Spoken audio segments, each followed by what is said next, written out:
చాలా బాగుంది అనుకుంది మదిలో. ఒక సినిమాలో ఉన్న మంచి విషయాలని మంచి సన్నివేశాలన్నింటినీ ఒక దగ్గర చేర్చాలనే సదుద్దేశంతో చేస్తున్న సెగ్మెంటే సినిమా పిక్చర్స్ చాలా బాగుంది. ఈసారి మేము ఎంచుకున్న సినిమా పేరు కంచె. రెండవ ప్రపంచ యుద్ధంలో సైనికుడిగా పాల్గొన్న దూపాటి హరిబాబు అనే పాత్ర, భావోద్వేగాలతో నిండిన ఆ పాత్ర చేసిన ప్రయాణమే ఈ సినిమా కథ. ఇలా అందరికీ గుర్తుండిపోయే కథ ఈ సినిమాలో చాలా బాగుంది. ప్రెసెంట్ కి పాస్ట్ కి సిచ్యువేషన్ పట్టి జంప్ చేసిన స్క్రీన్ ప్లే ఈ సినిమాకి ఇంకో మంచి విషయం. వరుణ్ తేజ్ పాత్ర ఎదుర్కొంటున్న సందర్భాలను బట్టి తన గతాన్ని గుర్తు చేసుకుంటూ గతంలో జరిగిన స్టోరీని స్క్రీన్ మీద చూపిస్తూ ఉంటారు. ఇలాంటి స్క్రీన్ ప్లే వల్ల థియేటర్ లో కూర్చున్న ప్రేక్షకులందరూ వరుణ్ తేజ్ పాత్రతో చాలా బాగా ఎమోషనల్ గా కనెక్ట్ అయి ఉంటారు. వరుణ్ తేజ్ తన ప్రియురాల కోసం రాసిన ఉత్తరాలు ఈ సినిమాలో చాలా బాగున్నాయి. ఆ ఉత్తరాలు రాయడానికి గల కారణాలు గాని సెకండ్ హాఫ్ ఎండ్ అయ్యేంత వరకు ఎవరికి రివీల్ చేయరు. దానివల్ల ఈ సినిమాలో ఆ ఉత్తరాలకి చాలా మంచి ఇంపాక్ట్ క్రియేట్ అయింది. ఈ సినిమాలో తెలుగు భాషని చాలా అద్భుతంగా వాడారు. క్రిష్ జాగర్లమూడి తీస్తున్న సినిమా అంటే మనందరికీ తెలిసిన విషయమే, తెలుగు భాషని చాలా సున్నితంగా వాడతారని. అందుకే ఇలాంటి ఒక మంచి చిత్రంలో తెలుగు పదాలని, సూక్తులని, సంభాషణని వింటున్నంతసేపు దేశ భాషలందు తెలుగు లెస్స ఎందుకంటారో ఇట్టే అర్థమైపోతుంది. ఈ సినిమాలో ఉన్న కొన్ని మంచి డైలాగ్స్ ట్రైలర్ లో ఆల్రెడీ చూపించారు, కానీ దీనివల్ల స్టోరీ ఎక్కడా కూడా రివీల్ అవ్వదు. ఇన్ఫాక్ట్ థియేటర్ లో కూర్చున్నంతసేపు ఆ డైలాగ్స్ ఎక్కడొస్తాయనే ఆతృత మనకు పెరుగుతుంది. అందుకే ఈ సినిమాలో ఉన్న డైలాగ్స్ చాలా రోజుల వరకు మనకు గుర్తుండిపోయే విషయాలు.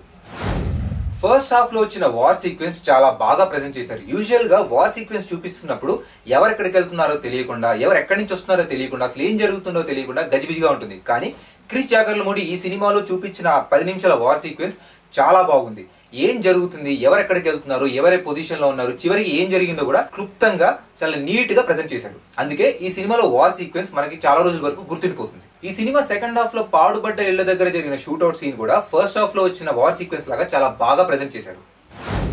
ఇద్దరు మనుషుల మధ్య వైరం వాళ్ళ ఆలోచనలు బట్టే ఉండాలి గానీ వాళ్ళ కులాల వల్ల, మతాల వల్ల, ప్రాంతాల వల్ల కాదన్న విషయాన్ని క్రిష్ జాగర్లమూడి చాలా సున్నితంగా వ్యక్తపరిచారు. ఇప్పటికీ సిరియాలో ఉన్న రెఫ్యూజీ క్యాంప్ గురించి సోషల్ నెట్వర్క్ లో చాలా బాగా రియాక్ట్ అవుతున్న మనం, ఇదే మన దేశంలో దళితుల్ని బట్టలుడు తీసి కాల్చినప్పుడు ఎలా రియాక్ట్ అవ్వాలో కూడా తెలియట్లేదు. అది మన తెలియనితనమో తెలివి తక్కువతనమో మనకే వదిలేశారు. ఇలా ఒక మనిషి పట్ల చూపించాల్సిన ప్రేమ, ద్వేషం వాళ్ళ ప్రవర్తన బట్టే ఉండాలి కానీ వాళ్ళ బ్యాక్గ్రౌండ్ వల్ల కాదు అనే విషయాన్ని ఎప్పటికీ గుర్తుండిపోయేలా ఈ సినిమాలో మనకు చూపించారు.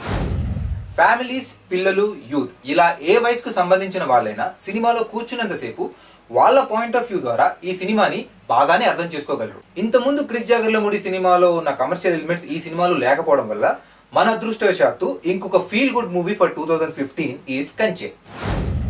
సెకండ్ హాఫ్ మధ్యలో వరుణ్ తేజ్ అవసరాల శ్రీనివాస్ కు ఒక చిన్న కథ చెప్తూ చుక్కలో ముక్కలం మనం, మనకెందుకు ఈ పగలు ప్రతీకారాలు అనే విషయాన్ని చెప్తాడు. ఈ డైలాగ్ వచ్చిన సందర్భం, అక్కడ చూపించిన ఎమోషన్ ఈ సినిమాలో చాలా బాగుంది. అలాంటి ఇంకో డైలాగే ఆడతనం ఏ దేశంలో ఎలా ఉన్నా అమ్మతనం మాత్రం ఒకేలా ఉంటుంది.